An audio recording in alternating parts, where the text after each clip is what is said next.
you got to realize that whatever you're doing, you're competing with somebody. What is it that gives you an advantage over your competition? Whatever you're good at, try to be great at it. And if you're great at it, good things will happen.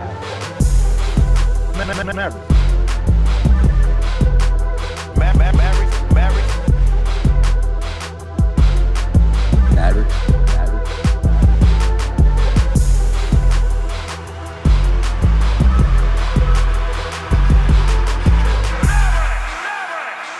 Welcome, ladies and gentlemen. You could have been anywhere in the world, but you're here with us. This is the Maverick Podcast. Amanda Rodriguez, welcome to the podcast. Thank you so much. It's great to be here. Thank you. I want to dive into all that, but maybe for the 1% of the people out there that don't know who you are, maybe you mention some of the stuff that I didn't highlight just there. I'm a native Oklahoman. I was born here, but grew up in a military family. So lived all over the world. We settled back here. My dad retired here, which is where our home, we created our home and built my career. I think you went through that and we can touch more on that, but yes. That's awesome. So what was it like, being a military family? Did you travel a lot? I'm assuming you had to make new friends on the fly and stuff like that, right? Yes, we did. So yes. I think my sister and I probably had different experiences of what we thought that was like. I loved it, but it made me more, I'm a connector. And I think it really created that foundation for me where you've got to be able to make quick friendships, connect with people in a meaningful way. And that appreciation that things can change quickly. Yeah. And you've got to make the most of it. And the other piece was just getting to experience several different cultures. We lived overseas for a few years, so got to travel quite a bit and experience that culture and that appreciation. That I loved it. I thought it was an incredible experience. Very cool. Was there ever a struggle with like making friends and then like you have to leave them all of a sudden, right? And then I imagine that's difficult, right? Did you struggle with that? It was. I mean, I remember when we lived in Phoenix, Arizona for a few years. And that was when, I made a really good group of girlfriends and that was hard. We all were obsessed with Paula Abdul. Awesome. Straight up now, tell me. Oh my goodness, yes. That was your jam? Absolutely. Yes. And so, that was a difficult leaving that group. I feel like I really had found my people there in adolescence. But then it was, as soon as when we moved back here after Phoenix, then you find your new, different group. So how did you cope with that? Were you just like, okay, I'm going to make friends knowing that eventually there might be a time that I have to say goodbye or what? I think naturally I'm an optimist and I don't really know that I ever looked at it that way. I think it was just like, okay, let's make the most of this opportunity. And I think that's what's translated throughout even my career and throughout my whole personal life too, is make the most of each opportunity. Sure. And I bet now that's like huge for networking because you can spin up a conversation with a stranger and sort of like, build that trust really quickly, right? Yeah, it's come in really handy for that where I can figure out it's finding that. And it's not even that you're not even trying to do it. It's just luckily more of a natural skill. Right. Where it's just like, okay, I just met you. Like we're going to do this. We're going to get close fast and just really, the whole life is short and experiences and just really just get to know each other for who you are. And I enjoy that. So in school, what type of kid were you into sports? Were you into the books? What kind of activities were you into? So I did sports. I played basketball. My dad was really into basketball. He played basketball in college at UT. Awesome. I went to OU. Okay. So that was a bit of a fun conversation. Our family. Yes, our whole family loved to give my dad a hard time about that. But we moved back here to Oklahoma. So it's like, what do you expect, Dad? But I played, so definitely basketball was a big part of our family. Okay. All of my family pictures at Grand Canyon or Hook and Horns, it's all very UT focused. Nice. But did basketball, volleyball, and softball. Okay. And I was a good student. I was in some honors classes. I wasn't valedictorian, but I was a good student. But I think it was more, I'm pretty competitive. So I think it was more around that. Yeah. I definitely had to spend more time, put more time into it. Mm-hmm. So it didn't always come easy, but I was competitive enough where I was going to get it. And that's awesome. Because it's kind of unique to find both, right? Like usually you get somebody that's all into the athletics and maybe not so much into like the academic, but when you can have both, like you become a super force doing that, right? You learn pretty quickly how to balance your time. Yeah, for sure. Yeah, cool. And then what did you want to do? You wanted to go to college and study like what field? What was your major? What were you thinking you were going to do? Well, so when I was little, I wanted to be a CIA agent. Oh, really? That's awesome. Yeah. So very different course that I ended up taking path. But so my dad was special ops. And so I think I was just always, I heard him, he'd share a certain amount of stories with us. He'd keep it under wraps. Oh, wow. But that service aspect was a big piece of our values and our family and upbringing. And so I wanted some component of that. I went about it in a very different way. But so my undergrad was in marketing. Okay. So I ended up in, doing accounting and finance and auditing.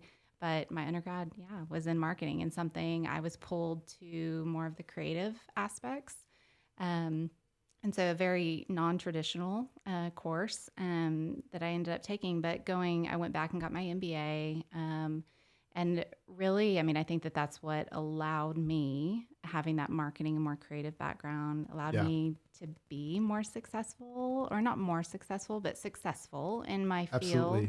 Because I probably wasn't your traditional accountant, and seeing things, some can just see it very black and white, and I could see the color in it and think about creative different ways that you could go about doing something. Not only that, I think it's also important, especially in the time that we live, is to build your brand, right? So like everything that you're doing, you're building your brand. And if you're like the stereotypical accountant, you might just be a little bit behind the scenes, behind the computer, and nobody really knows, like, okay, like what is Amanda about? What's her brand, right? It is, absolutely. And then everything, taking all of that, everything in your life, it all shapes us and molds us into who we are. And not being, embarrassed about that, embracing that and owning it, and figuring out how you use that, how you harness that power and really use it in a strong way. I think early on in my career, because I was in accounting and then I started moving up in that field, that, I didn't have my CPA. And so it was not self-conscious about it, but in kind of a way. It was, am I, should I go back to get my CPA, or should I go back to get my MBA? And I think really it was, I, had that foundation of, several years of accounting and that understanding. And I wanted to eventually be a CFO that really was a strategic partner to the business. Cool. That could, help in a more transformational way and be that partner and understanding the operations of a business. And so that's why I went the MBA route. Awesome. So you never dipped your toes into marketing officially? Not officially, but now with our launch of our company, which I know we'll get into, I'm putting on my marketing hat. I'm putting on my facility hat. Yeah. All the hats. Cool. Yes. So you got into accounting and it was like something you enjoyed. You didn't get into accounting and like, you're like, okay, but I'm not getting to scratch my creative side. Yeah, so it's kind of a mix. So right after school, I went to work. So I thought I wanted to be a home buyer. So in interior design, that realm, and use that creative aspect. So I went to work I was a buyer for a small interior design store in Norman. And on the side, when, trying downtime, when people weren't coming in to the store or something, I naturally always gravitated to accounting. And so I was cleaning up the books. I was just making sure everything was very organized and structured. And the woman who owned that business, her husband owned an accounting firm. Okay. So he did consulting accounting, and then he did oil and gas consulting. And so that was when I first got my experience. He's like, okay, I like what you've done here. You should come over and start, helping work on this side. So that was my first big exposure. And then I fell in love with it after that. I fell in love with oil and gas accounting. And that was where I got my start. That's awesome. Let's talk about oil and gas a little bit, because there's ups and downs, right? Like there's definitely a lot of risk, and you can't really control commodity prices. You can't control the thing that you're selling, which is kind of a unique business to be in, right? So maybe tell me about the ups and downs that maybe you experienced there. Yeah, I think definitely. I see you hit it right on the head. So many ups and downs. So I was at Chesapeake Energy, one of the largest oil and gas companies here in Oklahoma. And I was there for 13 years. Oh, wow. And cool. So went through lots of ups and downs during that time. So you got to see the good times, the bad times, everything. Yeah. And everything is just, we said, part of your story. Mm-hmm. That is a big part of my story. I feel like that's where I grew up professionally. That's where I really learned a lot about my leadership style, who I am, being adaptable. Yeah. And I rotated through, different groups within accounting, and really a lot of, when I first joined, it was a lot of acquisitions, a lot of buying. And then towards the end, it was a lot of selling. Oh, wow. And then, so I really got to really focus in on processes. So that's a big passion of mine, and really identifying where is that opportunity and coming back to that connector piece. Really being able to bring several people around a common cause and a difficult issue that you're trying to solve. And so in oil and gas, yes, you're faced with several of those. So I loved it. I loved my time at Chesapeake. Absolutely. And I think one of the things that you also have to do if you're in an industry like that with ups and downs is you almost have to make yourself irreplaceable, right? Like you have to bring value every single day, right? Every day you're bringing How do you do that? How do you make your value sort of known? And, people say, hey, Amanda, like we need her here, right? Yes. I mean, it is very important. I think it is. There's a big piece of knowing who you are and not being afraid to speak up and not being afraid to raise your hand that something difficult comes along. I'll take that one. I'll take that opportunity, and being willing to learn and grow. That's what you want. Usually an employee, that just the willingness to try and give it your all. That's a great point. So if there's maybe some like opportunity or maybe a project that nobody's like, hey, nobody wants to do it, it's like, hey, I got the bandwidth, right? Absolutely. I'll take it, right? Yeah, and that's really, I mean, I feel like a lot of in my career has been being open to those messy projects at times, or just being open to change and being flexible. Awesome. So after Chesapeake, where do we go from there? Yes. So after Chesapeake, so I had rotated through different accounting teams, and at the end led internal audit. So got to lead that team and really work across the organization, and I loved it. I thought I was going to be there for my whole career, and I was recruited by Governor Stitt's team. They were creating a new position in the state, so the first chief financial officer. Congratulations on Thank that. you. We were talking about that off camera. Like that's huge, being the first in the state. Yeah. In that position. That's amazing. It right? It was an incredible honor, just an experience of a lifetime. It really felt like, I kind of joke sometimes, it's kind of like dog years of just really how long it actually felt, because you're trying to improve so many different things. And so I was there just under 2 years, and I got to, in that position, they used to have a secretary of budget. And so that's why this was the first CFO, because it wasn't just over the budget. It was reaching out to statewide accounting and finance.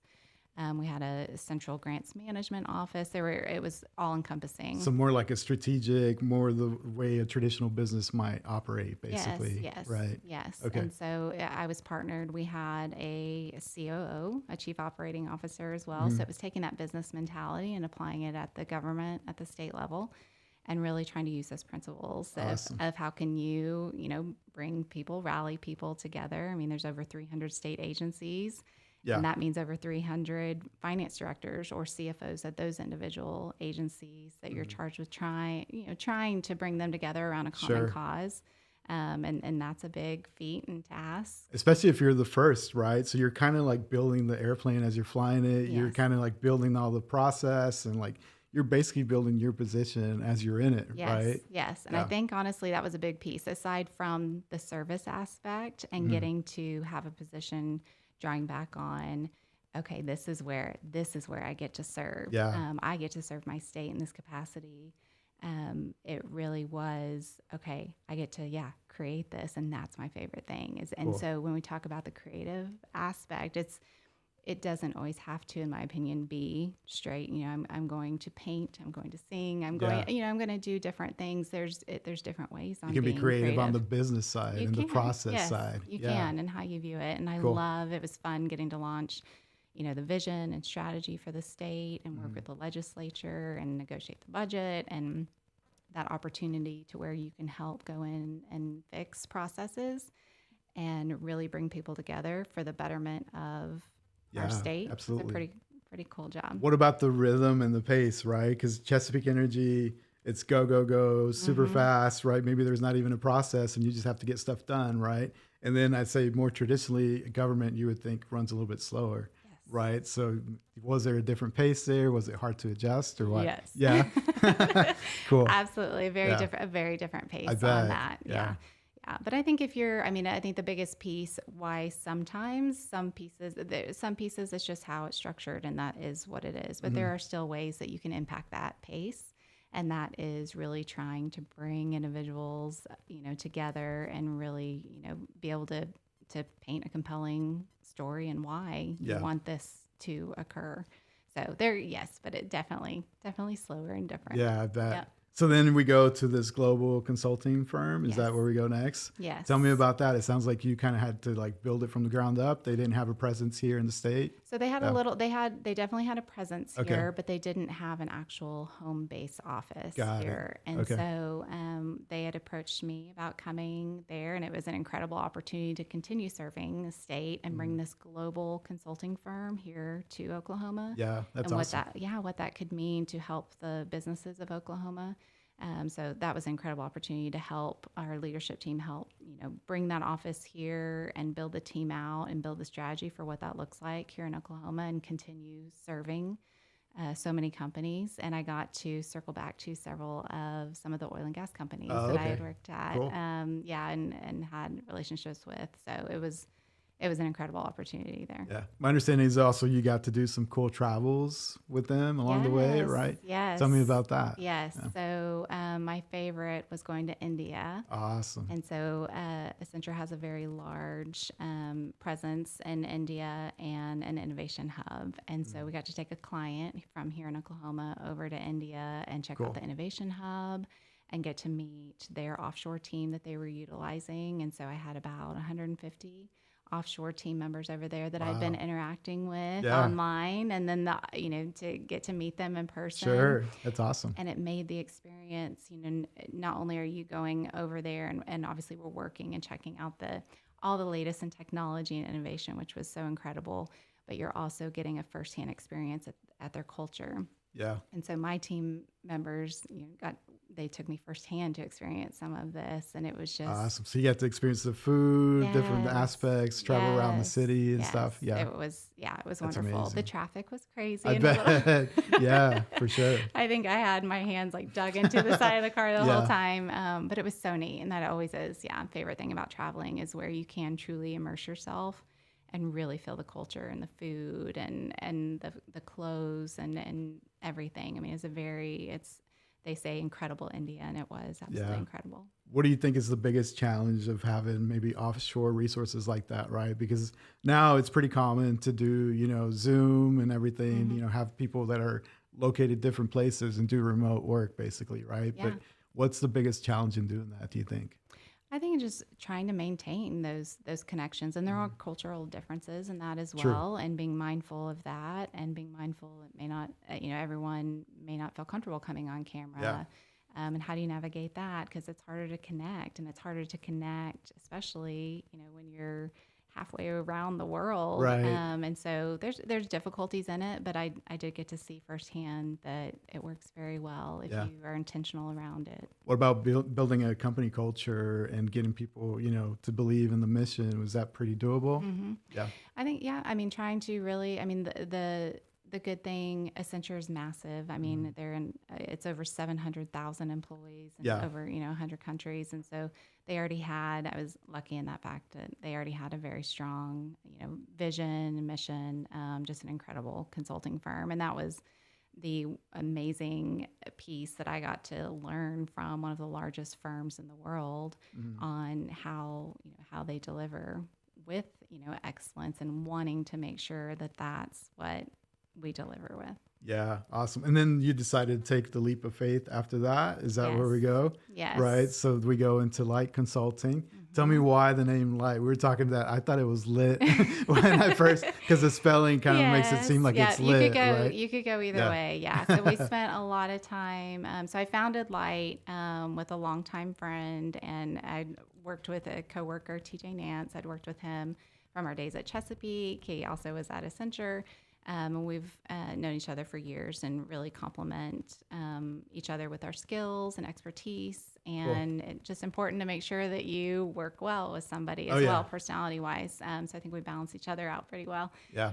So really, when we were, contemplating this and thinking about what are we going to name it, and that's almost like the hardest part, right? It is, and it's such a big deal. And so wanted it to have a lot of meaning, and we wanted to kind of hold something back for ourselves as well. And so that's why it's not the literal spelling of LIGHT. So it means something a little bit unique for each of us. For me, it's about bringing a positive, shining light to the lives of others. And that's always, it's been my personal mission statement. I had an executive coach, Marla Sanchez, with Spectrum Development. She's just incredible. And so she really challenges you to think of, what is your mission in this life, both personally and professionally. And so that was mine. So light from that piece.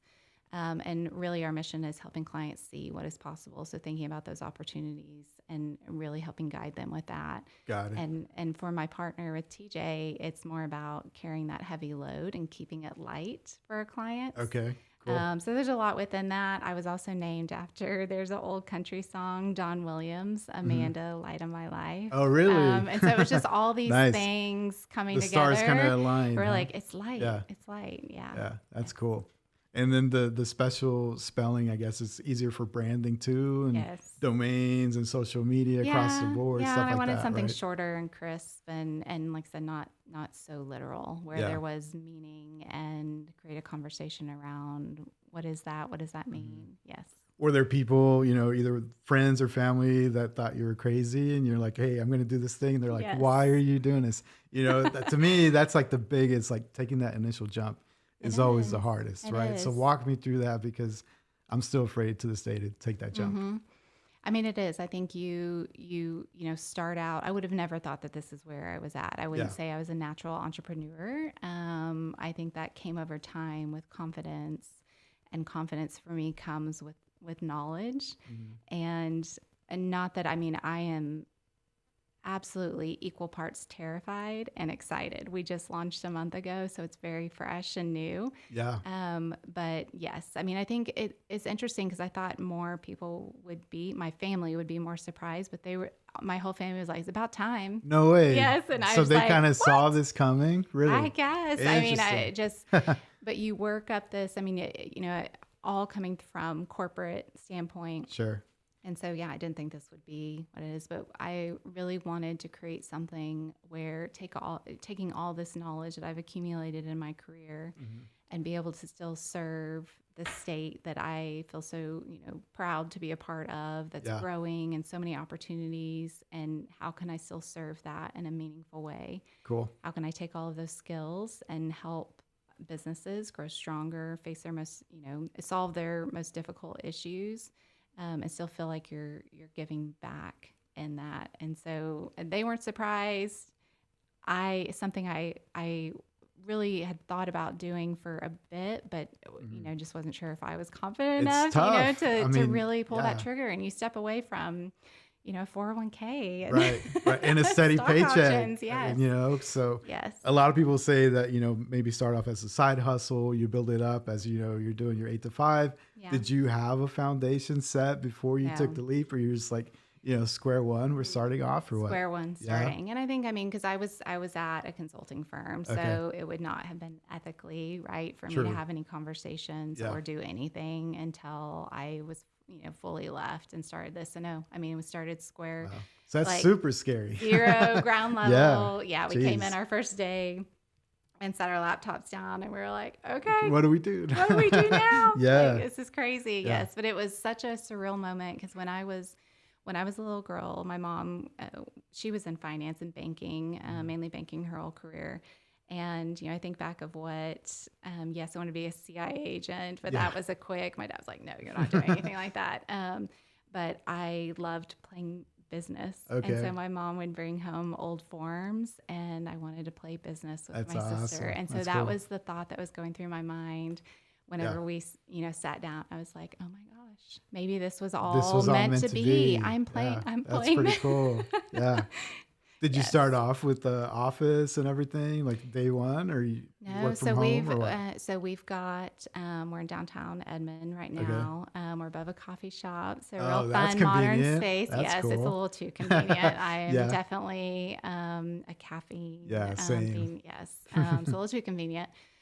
But there's some loft space, a really artistic, modern, cool loft space above it. And that's where we're at. So kind of a community workspace. We're definitely trying to keep our overhead very low starting out. Yeah. And but it's been great. And it's a really creative environment as well. So maybe mention some of the service that you provide, and, if people are looking for these services, maybe they can reach out. Yeah. So we've really got it focused around 5 kind of key offerings. There's a lot within that, and being flexible 100% within it, but it's really around strategy and process excellence. So I've spoken a lot about process. Yeah, I love process.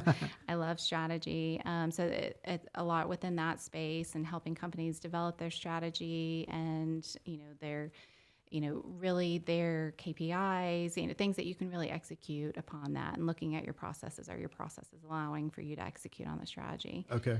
Organizational effectiveness is the second. So really thinking, okay, I've got my strategy. Here's my current structure of my company. Does the structure make sense? So from an org chart even standpoint, do I have the right people in the right seats? Looking at what is my operating model in order to execute upon that strategy, and what is my roadmap? What does that look like with tactical, items that I need to execute to get there? And then we have really just project program management, which a lot can fall within that. Any difficult issue that you may be facing, we can jump in, have that conversation, and help you develop a plan around how to execute that project or program. We have audit and finance, accounting and finance. Audit, there's some pieces obviously within that. And then we have risk mitigation and management. So from enterprise risk management programs, helping individuals with audit finding resolution. And we really like to approach all of it is more a very people and human focused approach, where yes, we have these offerings, but I'd much rather get in a conversation of, with you and your business, what are the difficulties? What are the challenges that you're facing? What are your goals? And let's talk about what that looks like. And if you're having challenges in that, then we can, decide, does that make sense for us to plug in and help and help you achieve those? I was about to say, when I'm hearing all these services, the probably the people that I would think would come and ask for your services are people that are facing challenges, and maybe they want you to attack this project that's maybe not so fun. Yeah. Has that been sort of the kind of clients that you've hey, I've got this really difficult project. How do I make it work? Yes, and those are our favorite. We want the hard, I want to be challenged. Yes. Yes. I mean, we're getting a wide range of conversations, and I think the most again, we're 1 month in, so it's very new. But the most enjoyable piece is just getting to meet so many more, expanding our network. Yeah. And, getting to meet so many new individuals and getting to hear what their challenges are, and how really, coming up with how can we help them solve those. Yeah. I mean, getting to the root cause, super quick too, right? So absolutely. Maybe that's where the military background, once again, it's okay, let me establish a connection. Critical. Let's go all in, right? Yes. Yes. Yeah. It's been great. We've loved it. Cool. So how did you start building everything from the ground up? You just started cold calling, emailing, all the above, social media? Yeah. I mean, I think really where we started was our existing network. And so we're fortunate in the fact that, I've lived all over the world in the U.S., but we retired here in Oklahoma. So I've been here since I was in high school, and my partner's a long time Oklahoman as well. So we've got a pretty extensive and really supportive, just great network and relationships that our relationship is, both ways, and it's that giving, giving and taking and helping each other. And so I think we've hopefully made a lot of deposits in the giving over the years in those relationships, and never expecting anything back. And so it's nice now just to reconnect with several individuals obviously when I was at the state, crazy and lost touch with a few people, and getting to reconnect with them and really just drawing on our initial network. A lot of it has been word of mouth. So that's been really great. It's just, okay, my brother heard you're doing this. He knows you from this, and he recommended me to contact you for, this issue that we're having. So a lot of word of mouth relationships, and then, doing some LinkedIn, doing all the, trying to do, it's wearing the marketing hat one day, accounting hat one day, just switching, which is the entrepreneur. Yeah. Yeah. Are you enjoying it? Because I bet there's like a difference between the entrepreneur hours versus the corporate hours, right? It's not like 8 to 5, you get to hang it up, right?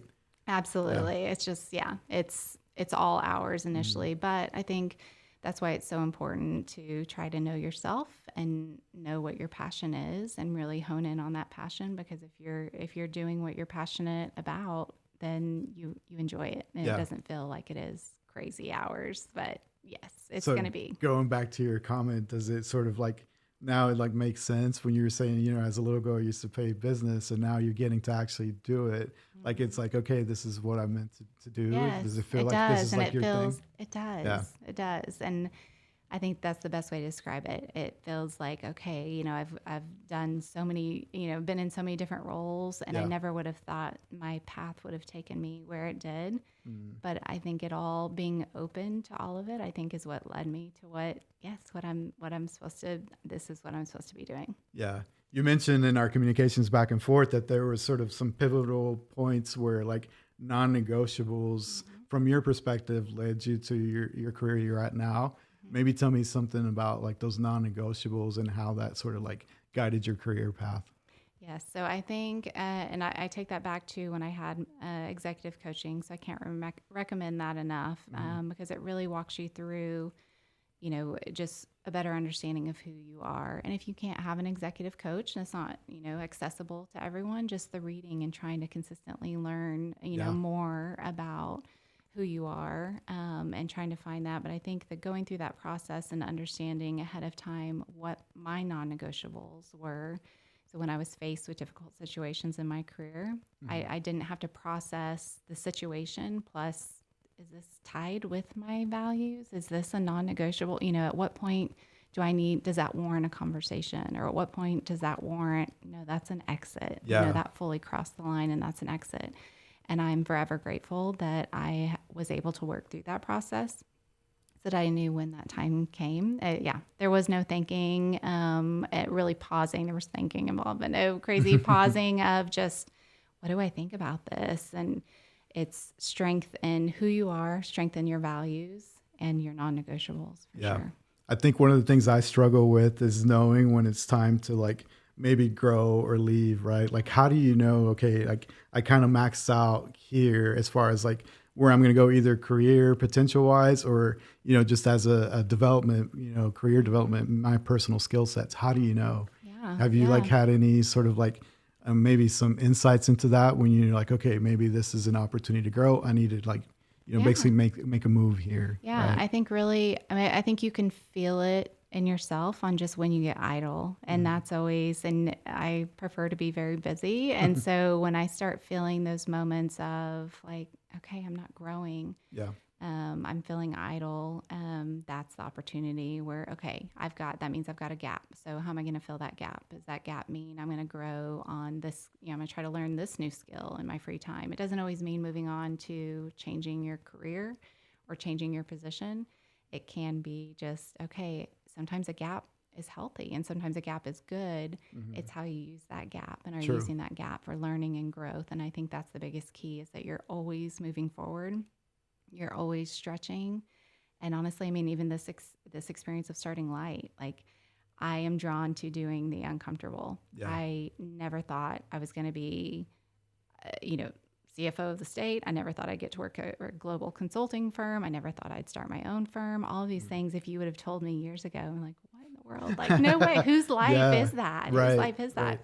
And it still feels very surreal, but it's all because it is about that intuition. And I think being intentional with your life and intentional with your choices in your career, if you're able to. And again, some people, aren't fortunate, and there's a realization around that, but it's still about stretch yourself and get uncomfortable And I like the uncomfortable piece. I love change. I think I thrive in change. And within doses, I could sometimes do without so much change like anyone. But yeah, I mean, I think it's finding those pockets and continuing to try. Sometimes it's a hard push and making the leap, and sometimes it's just like a gentle kind of massage of understanding what I need to do. Yeah. Maybe for the people watching us right now, maybe what are some of the key tips when, you get into this new role, you feel uncomfortable, maybe you second doubt and say, maybe this is too big of a role for me, right? Like wherever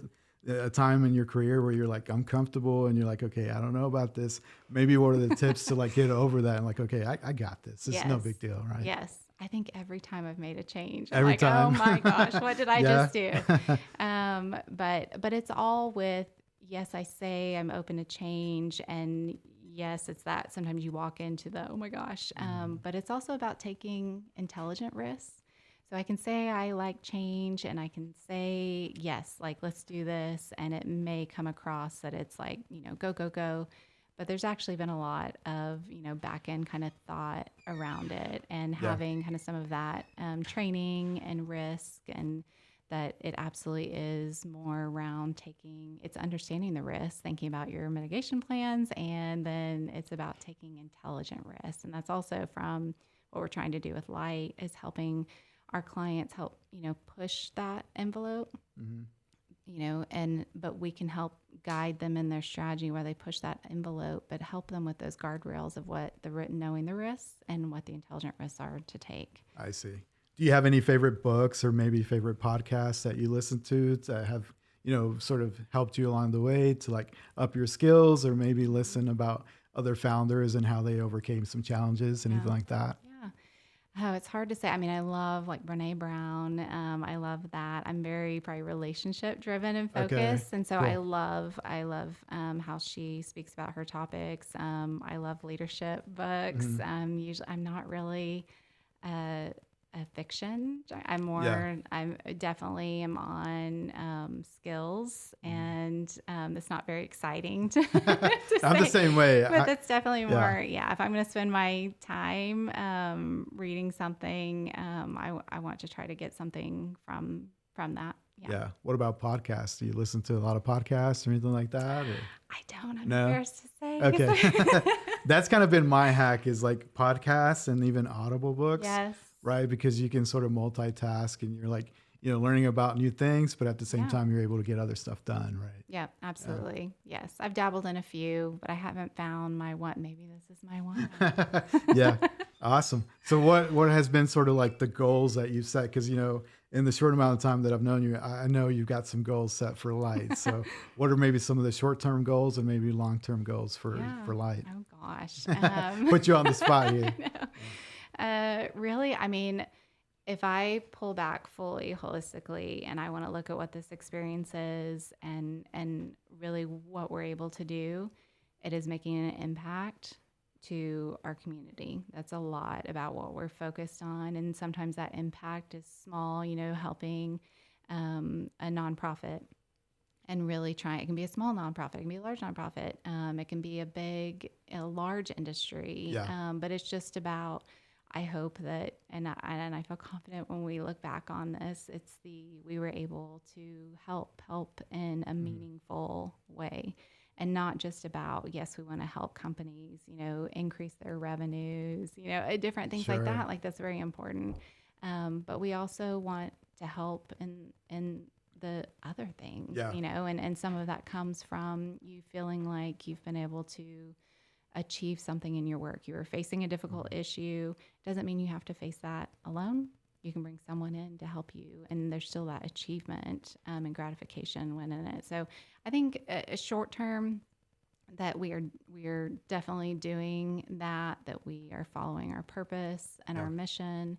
And then long term, I mean, I hope it's crazy successful. Right. And absolutely. Yes, I have no doubt.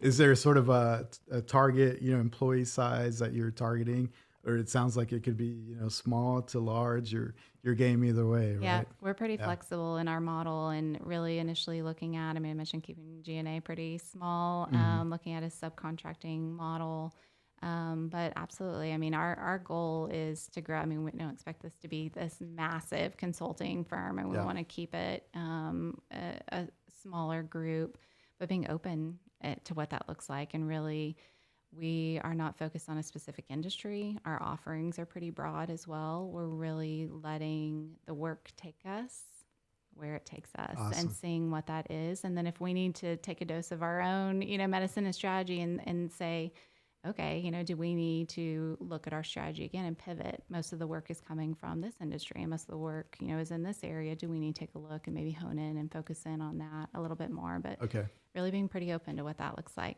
Cool. The other cool aspect about your background, I saw that you're involved with a lot of boards. Tell me how you got involved with all the different boards, maybe highlight a few of them that you really enjoy. Yeah. I love I think once you serve, you always have a piece of that in your heart. You're kind of hooked. So you are. You get to see the differences that it makes. And I mean, you want to keep obviously doing that. And so I am on the board of Feed the Children, so an international nonprofit. And obviously, definitely their mission is ensuring no child goes to bed hungry. So just an incredible organization. And I'm on the board for Citizens Bank of Edmond. So I did an international board and then wanted to make sure that I did one that was here in my community. And kept that kind of, financial banking, accounting, that grounding. But really Citizens Bank of Edmond is a pretty incredible bank in that, they really rally around the community and do a lot of really neat events. Yeah. They seem to also be really focus on trying new things and new tech and sort of leading on that side of things, right? Absolutely. Incredibly innovative. And so all of that was appealing. That's awesome. Their CEO, Jill Castilla, is incredible. Shout out. Yes, she's incredible. I think you talk about pushing the envelope. She's consistently pushing the envelope. And the neatest piece of that, they just launched Roger online military. You don't have to be in the military, but it is focused initially on that for newly enlisted individuals. And so that was a really neat component too with the military background. It's like all these worlds came together. And then I'm on the advisory board for Oklahoma City University, which is where I got my MBA and have always been, I'm a huge OU girl for sure. OCU was such an incredible experience. I started my MBA program when I was at Chesapeake and in the midst of a lot of layoffs. And I mean, it was difficult. It's crazy. Started my MBA program. Well, then in the middle of my MBA program, about a little over a year into it, found out we were pregnant. So I was having my third baby. That was not in the plans of the best gift of all. And they really helped, what does that look like? I was already, working full time and, going through some crazy stuff at work, and then to add a new family member. And so that really, I've got a lot of connections with how they supported me through that experience. Cool. And those are the main. And then, just helping my partner's on a couple boards here in Oklahoma as well. So he's on Skyline and Warriors for Freedom. So awesome. Some great organizations that we try to help. How do you get involved with boards? Because it's not a typical LinkedIn post or that you could apply, right, or anything like that. Do you just have to be cool enough that they approach you? I'm curious to do some of that stuff, but I haven't been approached. So obviously I'm not as cool as you. I don't know about that. So tell me about that. How do you get involved? It is kind of this elusive. I early on, I didn't know how, that was always goals. I'm okay, I'm going to when I retire, I'm going to sit on boards and that's what I'm going to do. And the people that I admire, they're usually on boards and I'm well, that's pretty cool. They're on this board and that board, but I never know, how do they do it? How do they get on that board? I wish I could speak more to that. On seeking one out, I was lucky enough that they had come to me. But I think it goes back to opportunities. And I think all opportunities, whether that is a job position or a board position, if you're out there, really, really, working hard, you've got to sell your brand a bit. And not that I feel like I've ever really sold my brand, but just being present and not being afraid to share the work that you're doing, I think is a big piece. And that's uncomfortable for some people to do. It's still uncomfortable for me. Anytime, talking about anything I've done in my career, it's not a comfortable, I can talk all day about other people, my friends and family or what, different companies are doing. I love that, but it's not the most comfortable to talk and sell yourself, but it is important. So I think there's I think the biggest piece of what you could try to initially do is the volunteering. Okay. And so from a nonprofit standpoint, that's how more I think I got involved. I've always volunteered, and I think that's incredibly important. And if you volunteer, enough and you're an active member, you voice that you're interested in that and make sure that they understand, okay, I'm in IT or I'm in accounting or I've got this skill set, and I'm passionate about what your organization is doing. That's a cool idea. There could be an opportunity. And a lot of times, sometimes those board opportunities can come from the nonprofit and then, they can expand beyond that. That's a cool idea. Yeah, I think that's a great way to get your foot in the door, volunteering at maybe some of the places that you think you would be a good fit for that board or, it's something that's meaningful to you, their cause or something like that. Exactly. Right? And I think that's the best way to approach it is, you can eventually, be on several boards if you want, but there's still a decent time commitment with it. And it's more making sure it is something that you're passionate about and that you feel like your skills can really make a difference. Yeah. And it doesn't feel like work. Absolutely. Right? Yeah, absolutely. It is literally, it's an honor to be a part of the boards that they, you're getting to help advise and think about some complicated things as well. And so, it's amazing that they're interested in having your opinion in that room. It's pretty cool. That's awesome. One of the things I always ask my guests is about their playlist. So if I were to pull up your playlist right now, who am I going to find on your playlist? I feel like it's so random. Oh my gosh. So I would say I love Jack Johnson. I love Bob Marley, Wilco. It's mixed in with definitely some country in there. I used to be obsessed with Paula Abdul. Okay. So there's still a couple good Paula Abdul songs in there. So it's a bit eclectic all over the place. Cool. Yeah.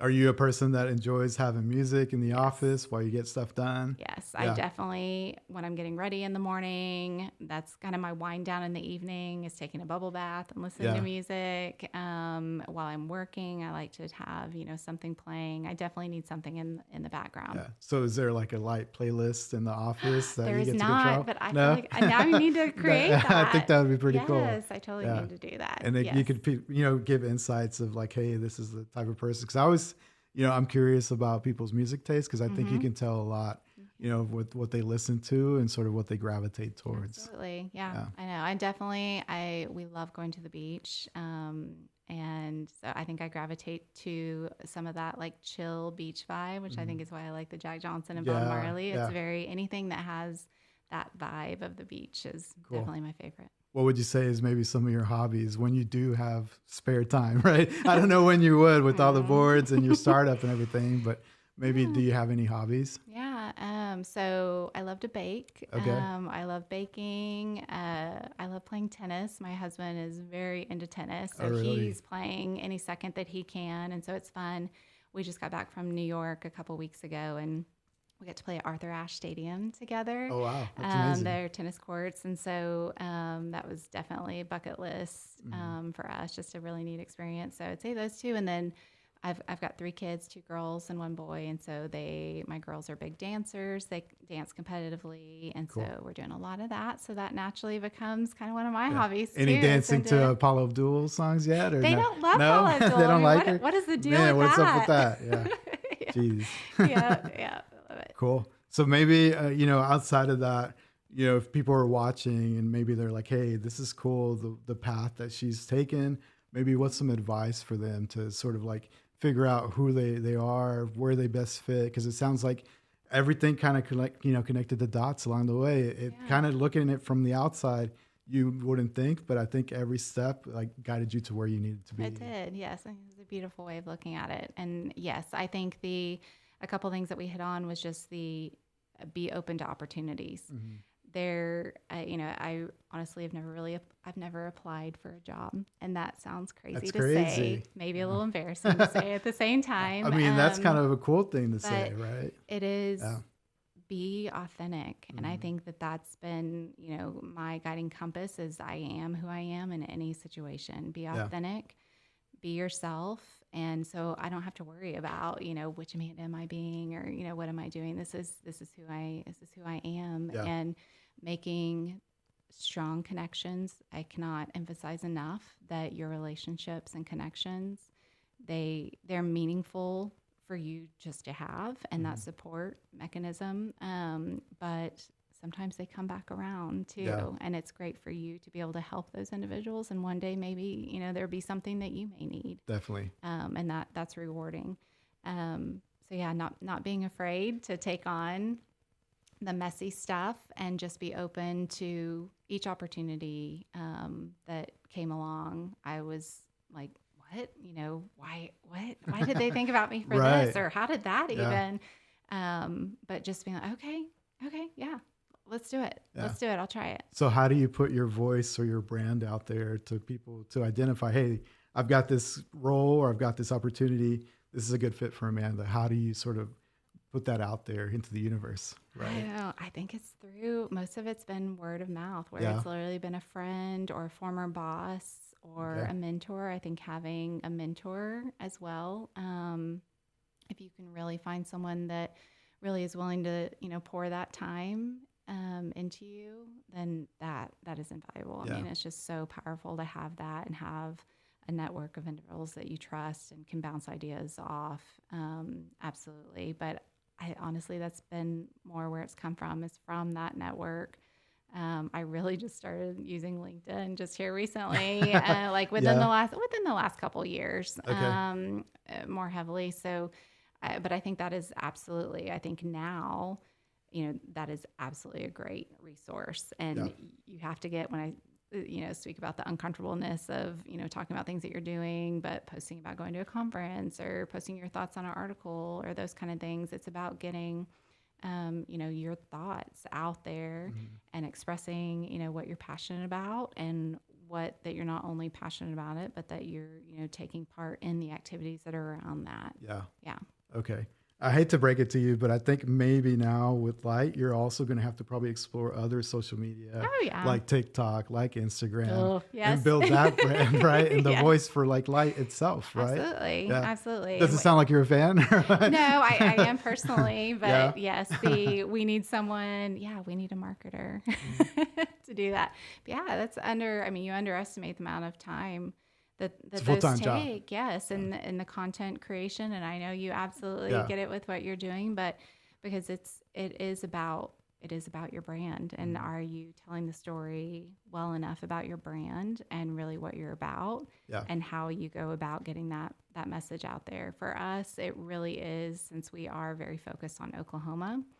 We may have it a little bit easier, hopefully, maybe in that realm, but maybe not. But I think it's absolutely, it's those kind of things, the evolution of the business and different things that we're not used to doing or haven't had to do in our careers, and stretching and figuring out okay, we gotta do this. Yeah. Yeah. But I think the cool thing about the time we live in now is you never know, right? Like if you're putting your stuff out there to the universe, you never know, some random person in another state or even another country might run into you and like, hey, this is a good fit for what I'm looking for. Yes. Let me hit up LYT. Yes. Right. And that's actually already happened, which is really cool. That's cool. And wow. 1 month in and it's already happened. Yes. Yeah. Yes. Cool. Very exciting. Yes. Awesome. So it sounds like it's been win after win after win, but was there ever an opportunity that you're like, I don't know about this. I don't know if it was a good fit. Maybe it was a challenge. Maybe tell me about maybe a challenge and how you overcame that. Yeah, I think really, with where we're at today, I know that we're absolutely going to face that. And I think we're really trying to think, it's not just about, getting the work, getting signed contracts. It's about getting the right work, work, not just from our side. We want to do really good, exciting work, but we want it to be work that we 100% without a doubt know that we can deliver with excellence on, or we shouldn't take that work. Yeah. And so I think as long as we try to keep that as our guide, that is it not only we may be excited about the work, but do we really feel like we are the right fit for that company?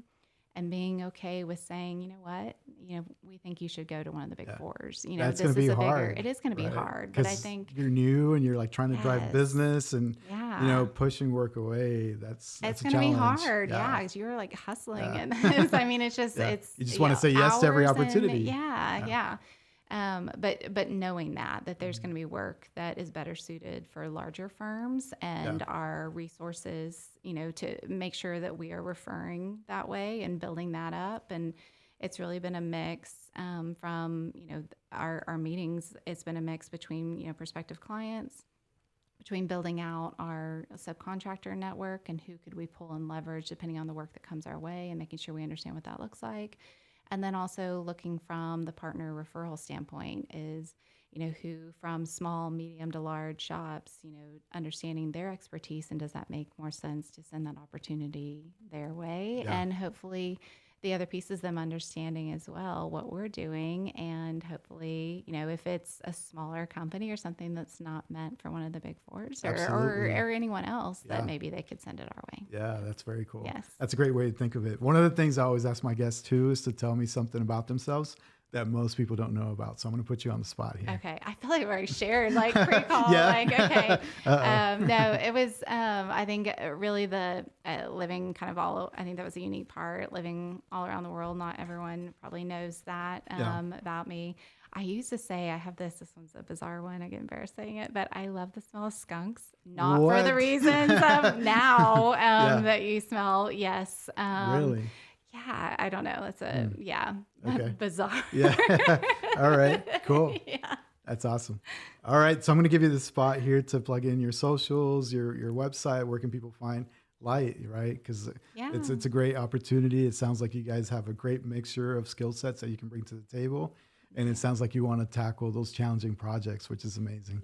Yes. Thank you. So you can find us, discoverlight.com. And that you can search it through LinkedIn or just our website's got some good content about us and who we are personally. We try to put a personal touch on that. And then also who we are professionally and what we offer. Awesome. And LYT is LYT. Yes, right? Correct. LYT. Okay. DiscoverLYT.com. Awesome. And what about the social media? Do you have any IG, TikTok, or anything built out yet? No, not yet. Not yet. We're just focused on LinkedIn right now. Perfect. More in the consulting world. That's probably what we're mainly need to focus on in our website. But maybe there will be one coming soon after this. Cool. All right. Well, I want to thank you. We are getting the signal here. We're running out of time. Anytime you want to come back, maybe highlight or just talk Paula Abdul, I'm game. I love so it. Anytime you want to stop by. Yeah. Yes. Absolutely. All right. There you have it. Ladies and gentlemen, the super talented Amanda Rodriguez on the Maverick podcast. Keep grinding because in dreams we trust.